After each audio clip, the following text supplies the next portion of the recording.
Wenn einfach so viele Voll. Egos einfach in einen Raum kommen, das ist natürlich schwierig, oder? Ja. Man kommt am Morgen einfach so in einen Raum, so. Dann heisst, jetzt gibt es deine Gruppe, du weißt nicht, mit wem du zusammenkommst und dann macht ihr einfach auf Krampf in einem Raum einen Song. Und ich war dann recht froh. Es hat eine Basskonstellation. Den Lo habe ich schon ein bisschen gekannt, der Freddy von Deutschland, Produzent noch nicht. Dann sind wir da ein bisschen reingegangen. Ja. Schmeiß das Zeug Gitarre.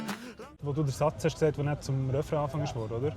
Schmeiß das Zeug Gitarre, so der Gestus irgendwie. Das war schon am Anfang und dann haben wir irgendwie gefunden, das ist interessant. Komm, wir machen das. Und dann haben wir eigentlich recht schnell, ich glaube so innerhalb von 10 Minuten oder so, haben wir den Refrain geschrieben Ja. und gefunden, irgendwie, das passt. Das Geile war wirklich so, den Satz ja gesehen und du hast dann eigentlich Pointe drauf geliefert mit dem Wollensee-Problem. Hast du dann die Antwort gegeben. So. Das stimmt. Ja, überrascht bin ich wirklich ehrlich auch von Freddy gewesen, wie schnell dass der einfach von nichts einfach schnell etwas gemacht hat. Also ich bin wirklich kurz aufs WC gegangen und er hat irgendwie schon die 4. Gitarre drüber gespielt und dann das eben und dann kommen halt noch Ideen, wie man irgendwie Melodien drüber machen und so. Und das ist dann, wenn du so die Momente hast, das ist dann geil. Lass es auslagern. Ich glaube, was noch wichtig war, ist, dass wir wie so ein bisschen entscheidungsfreudig waren. Oder? Dass man wie so sagt, okay, wir haben bis heute Abend Zeit. Das Gitarre-Riff klingt cool, nehmen wir, los. Ja. Und dann, okay, die Melodie ist gut, die nehmen wir, los. Und das ist manchmal noch gut, dass man nicht so verkopft wird, sondern auch durch die knappe Zeit so ein bisschen Macher in einen Modus kommt und einfach Entscheidungen trifft. Ja. Das ist aber noch gut. Ich glaube, wir haben von Anfang an gewusst, was für einen Style von Song geben will. Also ich habe sich gesagt, ich will keinen Säden-Song machen, es soll vorher ein bisschen schnell sein. Der Freddy kann gut Gitarre spielen, mal ein paar schnelle Indie-Gitarre-Riffs. So. Das ist schon nicht richtig, ist schon relativ schnell in der ersten Viertelstunde gegeben. Schmeiß das Zeug Gitarre. Ich habe das selten, glaube ich, dass ich so auf Sprachen arbeite, die ich jetzt per se nicht verstehe.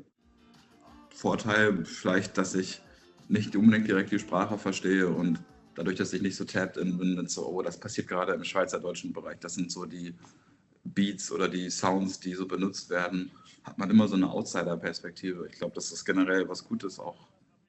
Ich glaube, er hat relativ wenig verstanden. Ich glaube auch, ja. Also ich glaube, das Wollensee-Problem, das hat er irgendwie verstanden. So. Also, aber natürlich nicht der Sinn. Das ist natürlich ein bisschen schwieriger, da muss ein bisschen Kontext haben. Irgendwie. Lass es auslagern. Das ist immer so das Ding, wann ist der Song fertig? Wir haben gedacht, er sei fertig, aber er war gar nicht fertig. Wir haben gleich noch irgendwie allein anders aufgenommen, noch einen Beatbreak irgendwie drin.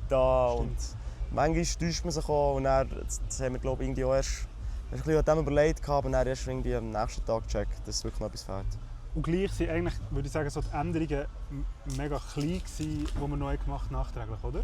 Voll, ja. Und ich glaube, es ist schon gut, wenn man wie ein Lied am nächsten Tag nochmal hört. Wenn man quasi so aus diesem Mikrokosmos und aus dieser Stimmung wieder draus ist, frische Ohren hat und dann hört man es nochmal ein bisschen anders. Ich glaube recht fest, also die erste Idee auf eine Art, die einem so hypt. Und ich glaube, das Ziel ist, dass man wie, oder für mich, ich habe immer das Gefühl, so, es geht ein bisschen darum, dass man das Gefühl nicht verliert.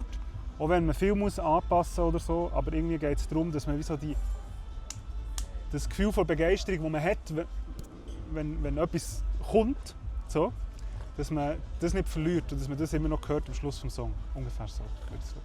Du? Ja. Denk nicht drüber nach. Von 4 Ideen, die ich habe, sind vielleicht 4 blöd. Und dann habe ich aber nur eine 5. und die 7. ist dann etwas Gutes und ich darf nicht zu lange an Ort und Stelle bleiben. Ich muss weit anrennen. Schön. Muss wirklich gehen, tatsächlich. Das habe ich auch nie gemacht.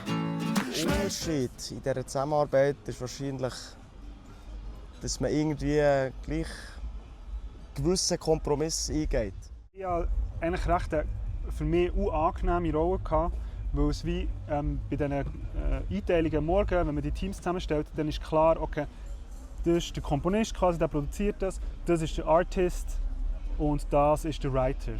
Und ich war als Writer dort, das heisst, es war klar, wir machen einen Song für Julix und das nimmt auf eine Art auch ein bisschen Lead-Funktion weg, oder? Also, dass du schlussendlich hast müssen, wie die finalen Entscheidungen treffen, weil du performst den Song, es wird unter deinem Namen veröffentlicht. Denk nicht drüber nach, das habe Ich würde sagen, es ist eine Hommage an Endo Anaconda. Irgendwie habe ich sich den Song echt so als Kind gehört von meiner Mom auf dem Handy. So. Als jemand, der in dieser Stadt ist aufgewachsen ist, dann ist jetzt für mich persönlich mega klar, das ist Endo Anaconda. Für mich eine sehr wichtige Grösse. das habe ich auch nie gemacht. Also, wenn die Camps so gut organisiert sind wie von euch, dann ist es natürlich eine Freude. Wirklich Musik machen ist schon, finde ich, immer wieder ein bisschen Magie im Sinne von, dass es mich schon immer wieder grundsätzlich sehr überrascht, dass so Leute zusammenkommen und dann passiert so etwas. Am Schluss ist schon so ein Lied da. Es ist schon noch etwas Geiles und ich komme nicht ganz draus. Aber es ist schön. Yes, darum merci Suiza. Danke vielmals. Wir kommen gerne wieder. Yes, unbedingt. Ich wolle sehr Probleme.